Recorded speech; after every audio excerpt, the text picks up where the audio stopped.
What stopped you from ending yourself? Experience 1. I had gone to Walmart.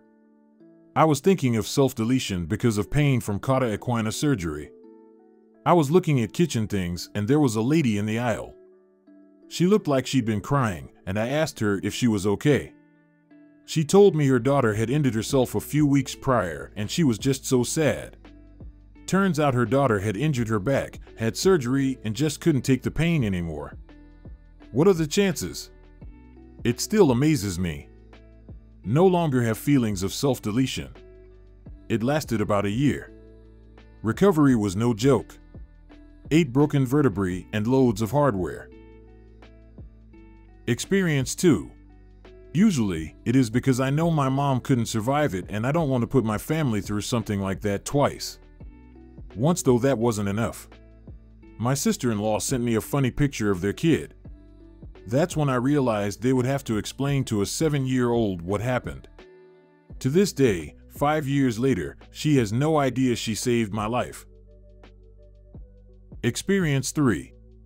Driving down a huge snowy hill with a gas pedal floored, my car spun out of control, completed several 360s, and came to an uneventful stop in a ditch, missing the giant boulders I intended on hitting. Undeterred, I walked down the road a mile and decided to jump in front of the next truck that came by.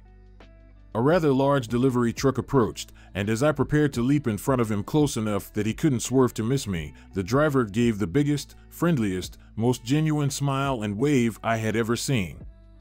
I kind of froze and sheepishly waved back. I realized that solving my problems would have just given him problems. Problems that he didn't deserve. He saw my crashed car down the road, turned around, picked me up, and spent nearly an hour out of his day bringing me home on a very snowy winter day. A genuine smile can do more than just brighten a day, it can save a life. It saved mine after all. Experience 4. I honestly have no idea. My attempt should have been successful by all accounts. I ingested the gel of a Duragesic, fentanyl, patch and woke up around 2 days later. I should have died from the overdose since there was no medical aid rendered.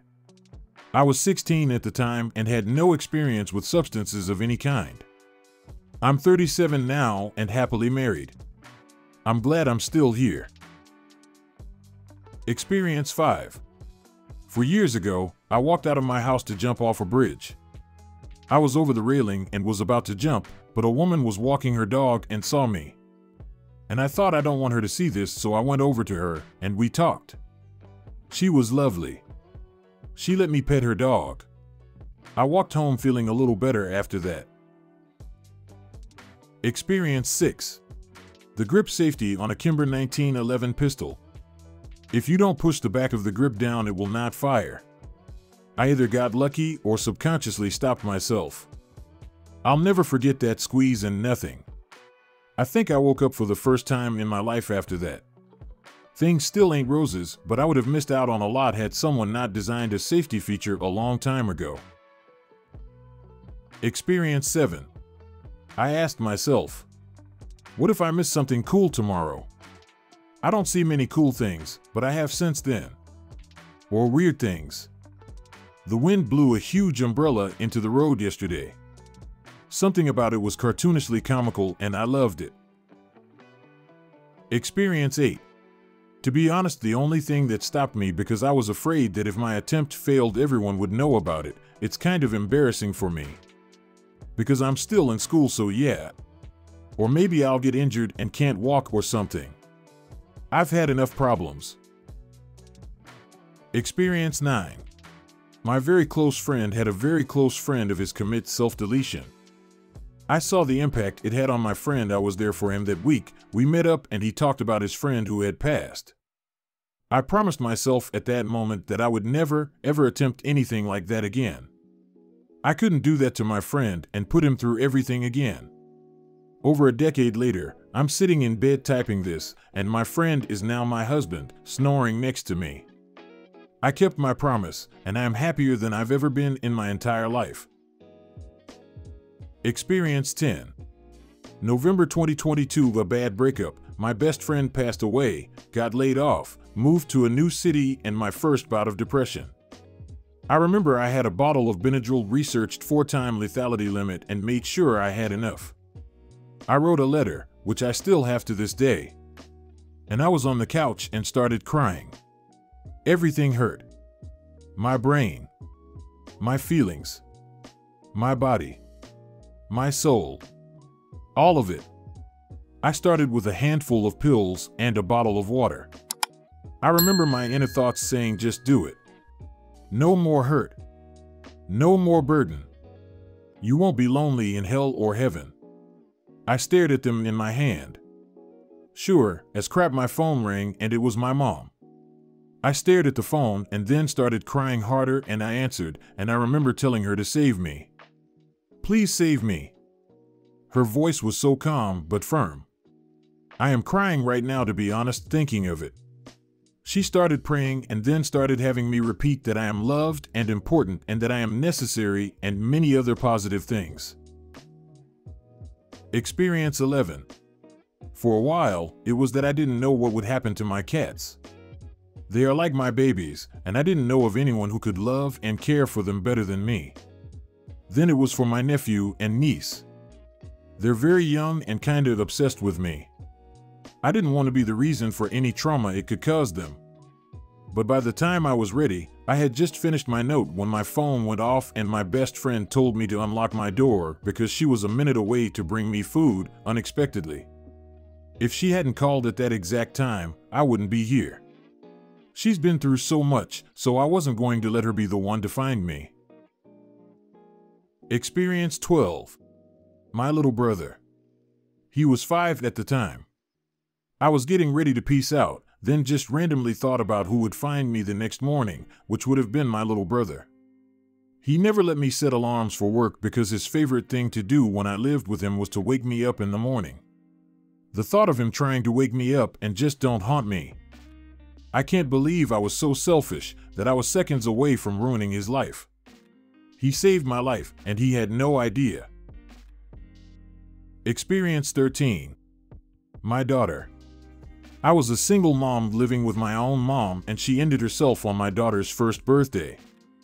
We were really close, and it was almost like losing a best friend or sister besides my mom. But I had my 1-year-old baby daughter, thank God, so I kept going and it got better. My brother later ended himself too.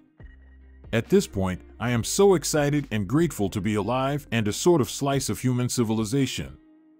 Things have really changed, and I want to live as long as I possibly can. Experience 14. One time, my mom went to South America, and I figured it was the perfect time. I could use her car. I was going to put the hose in the exhaust crack, the back window, and put the other end in. I had the hose out, the car all the way in the back of the driveway. I was 19.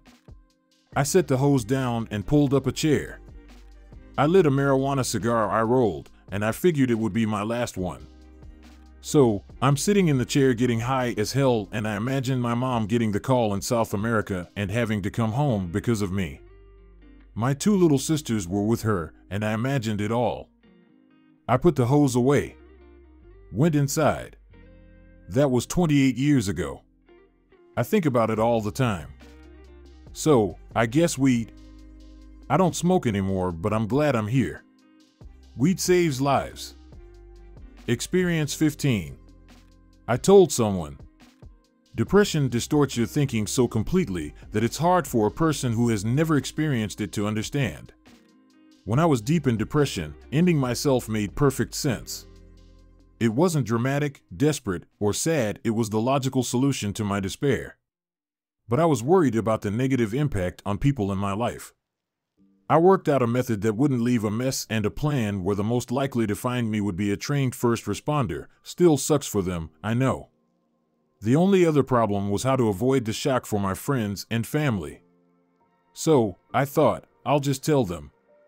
Once I explain what I'm doing and why, they will understand. I'm meaningless and worthless, so they'll probably be relieved.